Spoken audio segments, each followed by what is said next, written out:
Hi everyone, Fox is here and welcome to my weekly wrap-up.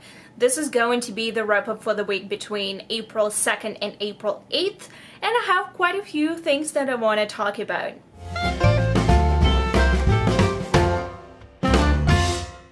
The first two things that I read this past week are issue number 3 and 4 of Backstages. This is a YA middle grade fantasy graphic novel series about a boy who joins the backstage crew, and turns out that there is a whole different world of backstage. It's not just something that they have to do to get ready for the show, to help with the performance, but there is an actual universe behind the backstage door, and it is completely fantastical. It's very fun, it's very diverse. I read issues number 1 and 2 a couple of months ago, really enjoyed them, so obviously I jumped into issues 3 and 4. I liked issue number 3 slightly less than number 4, so I gave it 3.5 stars, and issue number 4 was 4 stars. Definitely so much fun. And I cannot wait for issue number 5, because issue number 4 left with a cliffhanger and something weird is going to happen. Cannot wait. Next, I have a collection of mostly 10-minute plays. This is the anthology called Long Story Short. It was provided to me by Playwrights Canada Press in exchange of review, and I was so happy that I got a copy of it because it is an amazing anthology. You know that I love watching and reading plays, but this one was something very different. First of all, it's suitable for all types of readers. It's very short plays, collection of very short plays. Most of them are just a couple of pages long. Very diverse authors and very diverse themes, as well as very diverse styles to these plays. I think everyone can find something that they would like in here. There are 26 plays, and I'm going to review every single one of them separately, as well as together as anthology on my blog. I'm writing the review right now, but I haven't finished it yet. So I'm giving this whole anthology the overall of 4.5 stars because it's brilliant. There are a couple of plays that I did not like as much as others for various reasons. Obviously not every single play is for everyone, but some of them were just amazing. I'm going to post a link to my review once it's done, but I just want to say that this anthology is superb on so many levels. First of all playwrights are Canadian. Some of them are well known, others are just emerging. Some plays have to do with coming out, some have to do with relationships, some have to do with love, loss, death. Oh my god, there is so many topics packed into this anthology. It's amazing. There were a couple of plays that I loved so much that I really want to reread them right now, but since they're still fresh in my mind, I don't want to do that. But this anthology is amazing. There is a very good introduction by the editor, Rebecca Barton, and she actually gives a bit of statistics when it comes to this collection. She gives the statistics in terms of where the authors are coming from, which province, what is their background, and it's really diverse, and I loved it so much. I think we should have more of these anthologies because it just gives us an opportunity to expand, first of all, to find out new emerging authors, and also just to expand.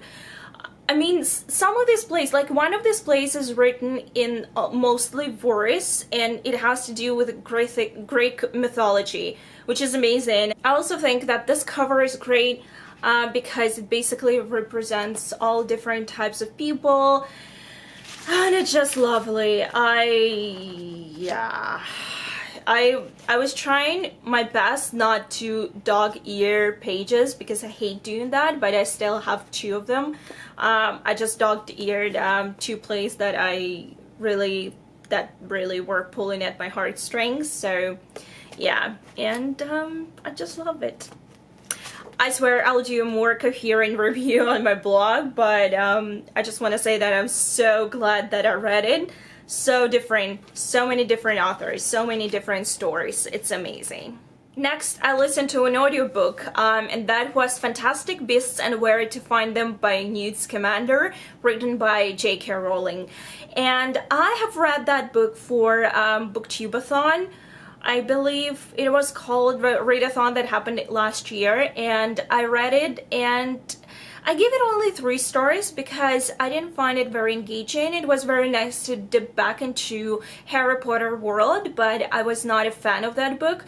However, when I watched Fantastic Beasts and Where to Find Them, the movie itself, I got really into, reading more about those creatures. And instead of reading the book, I decided to pick up the audiobook, which basically came out last month. So, and it is read by Eddie Redmayne himself, so I thought that it might be a very good thing to kind of, try it again. And to be completely honest, my opinion of this book has not really changed. I gave the book overall rating of 3.5 stars, 4 stars for Reddy's performance, and 3 stars for the plot itself, because honestly, there's just no plot. I think that reading the introduction of this book after watching the movie, because there are certain, things that allude to the movie, made more sense now. And that was very nice. And also reading about some of those creatures that appeared in the movie also made more sense, and it was kind of nice to think about those creatures and, imagine them, because when I was reading the book itself, I did not really I couldn't really see the creatures in my head while I was reading it, so I found the book kind of boring. But now it was a bit more fun, plus Eddie Redmayne does a very good job at reading. He's not perfect, I wouldn't call him a perfect narrator, but he does a very good job, so definitely an audiobook. If you have not read the book itself, probably it's better to pick up the audiobook, because it's definitely more fun to listen to an audiobook, since they also have some small sounds and original music in it that really helps to make the book more enjoyable. But otherwise, 3.5 stars. I think I updated my rating on Goodreads to 4 stars just to reflect the fact that I enjoyed the audiobook more. But otherwise, unless like if you're a hardcore Harry Potter fan, you have probably read this book already and you probably already own the audiobook, but otherwise I don't really see much point in reading it without reading Harry Potter series. So yeah, here we go, 3.5 stars. Next, I read a book that I picked up on a whim and knew nothing about, and that was Of Beast and Beauty by Stacey J. This is a YA fantasy retelling of Beauty and the Beast, and I saw this book on Book Outlet just because I was browsing, adding books into my cart, as you do. And I saw this book, and I saw that it was a Beauty and the Beast retelling. I have never heard of this writer or this book before, but apparently this book has been out since 2013. And since I watched Beauty and the Beast, the movie, the new movie with Emma Watson recently, and I really enjoyed it, I was kind of curious about how you can do a retelling of Beauty and the Beast. So I picked this one up from the library. That was kind of like a last-minute decision. I thought about buying my own copy, but then I thought maybe I'll hate it. And as you know, sometimes you can get really disappointed by retellings. You know what? I really enjoyed this book. I gave it overall rating of 3.5 stars. It really took me by surprise because the premise and the world itself were quite well done. This book is really hard to summarize.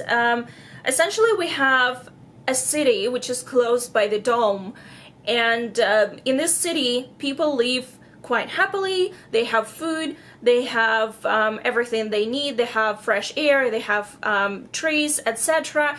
And there is a princess, a girl, a daughter of the king, who lives in a tower, but she's blind, so she doesn't really know anything about the world outside. She just knows what is being told to her. There is a beautiful garden full of roses, but those roses are not what they seem to be. They're actually magical. And one day there are intruders from outside of the dome. There are people, like a type of people, which are called monstrous, not monsters, but monstrous, like adjective, and they look something between like an animal and a human.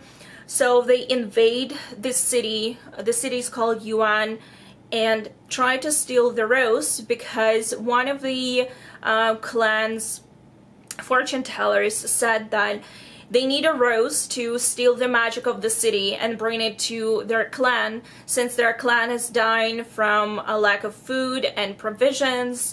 So if they steal the magic from the city, they will be able to save their people. So a group of warriors tries to steal one of the roses, and one of those warriors, a young man by the name of Jem, gets captured.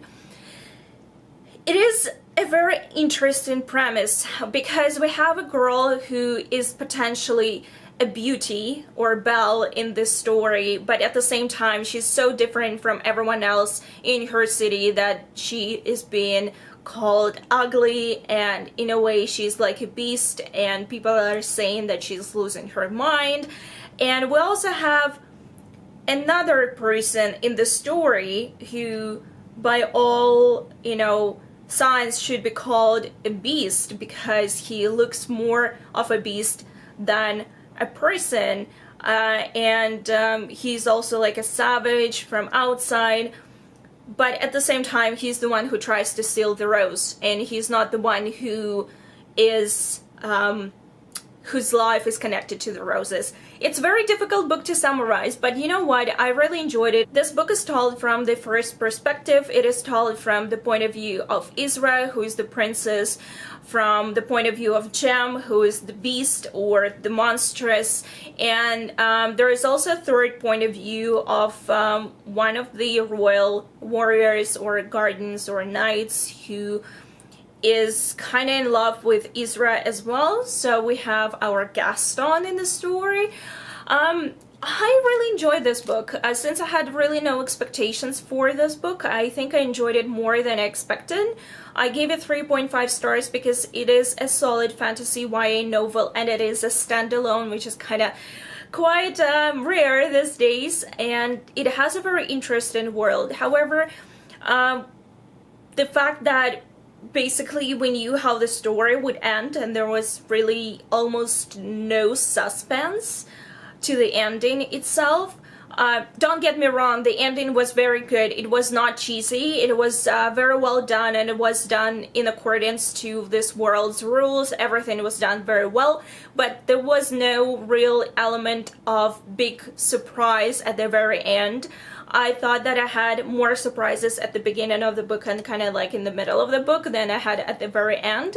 Also, there were some plot holes, and the biggest plot hole, or the biggest inconsistency that I found with this book was that Isra, who's blind, and she has been blind since she was 4 years old, she is too adapted. I mean, like, fair enough, I know that people with impaired vision are able to adapt to their surroundings quite well. However, what she does in the story goes far beyond anything that a blind person could do. Obviously, it is a fantasy book, but let's be real, there are some limitations. Some other things were done really well in this book. There were some moments that the revelations that I found were very well done, really gripping, and after reading first 2 chapters I was really gripped by the language itself, because sometimes it's very melodical and both characters do go through some character development to some extent, not extensively, but to some extent. So it's a very decent read, but I don't feel comfortable giving it more than 3.5 stars because it's just not something that I would see myself reading over and over again, because the story, there's really nothing to, there's nothing more to the story than we have on the page. There are certain books that you want to read more and more and more because you keep, discovering more things to the story, but this is not the case with this book. However, I thought that all the characters were done pretty well. Everyone has a very distinctive voice of their own. Plus, there is no black and white type of characters in this book. There are certain characters who are definitely villains in this book, but they also have their own reasons, and they suffer for it as well, and I liked it. So, definitely a very decent read. So if you're looking for a good Beauty and the Beast retelling with quite unconventional background, because the story is the world is really interesting. And holy crap, man, I will never see red roses as red roses anymore, like ever again. I do recommend you to check this book out. Next book that I read was also an audiobook, and that was a full cast performance produced by BBC of Dracula by Bram Stoker.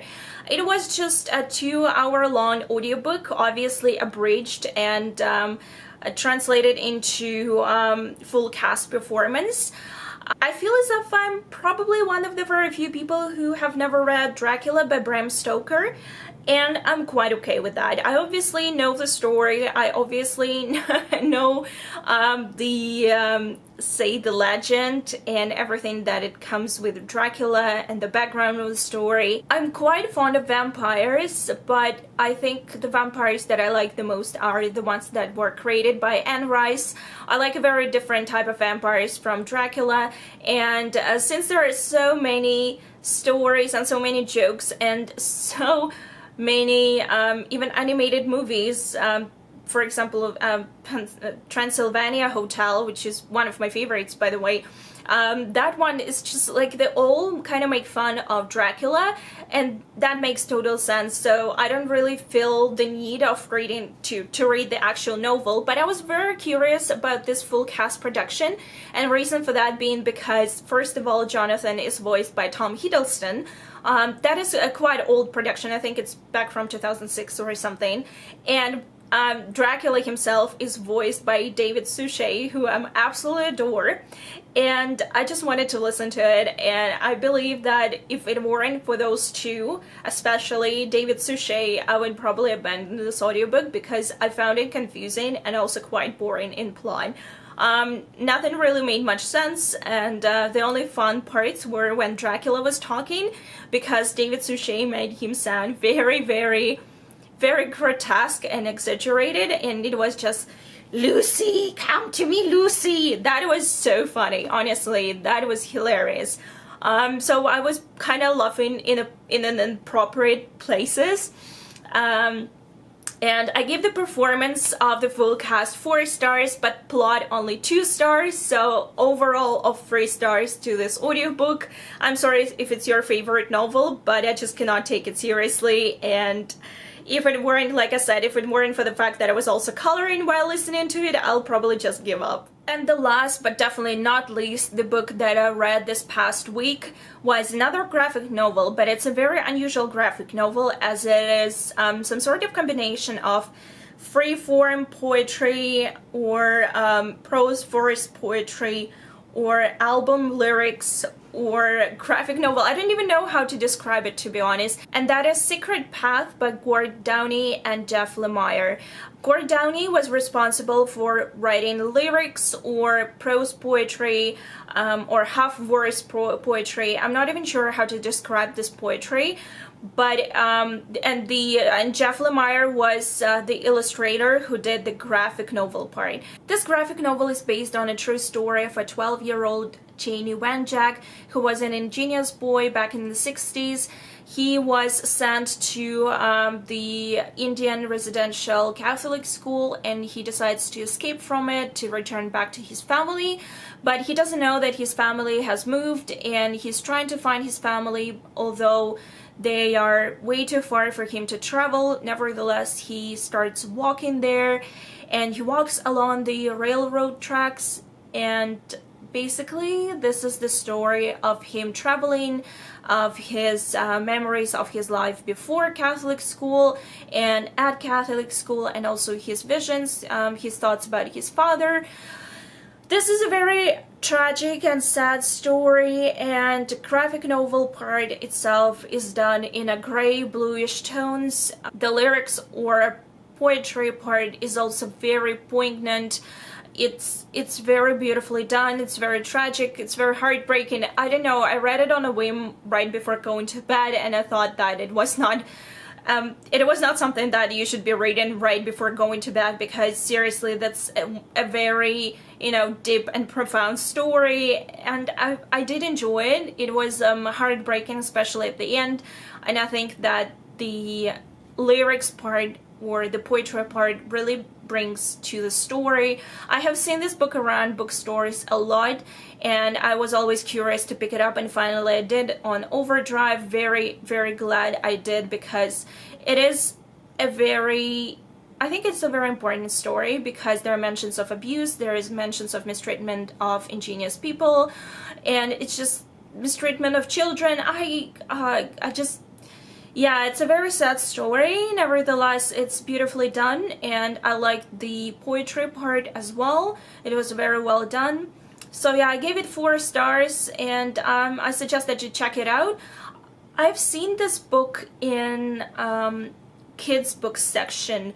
I'm not sure if that's the right book for kids, because it is very sad. There's really nothing graphic in it, but it is sad. So I'm not sure whether it's suitable for small kids, but definitely suitable for teenagers and adults. And yeah, it's a very important story. I'm glad that it was written, since it all happened in Canada, in Ontario, and it's also by Canadian authors. So yeah, definitely check this one out. 4 stars. Okay, this is it, guys. This is all I have read in the past week. Sounds a bit crazy, but there were quite a few graphic novels that were relatively short, and basically I read only one big book, and I've been reading the plays anthology for quite a while now, so I'm really happy about my reading week. Hopefully my next few weeks will be as good. By the way, here's the service announcement part.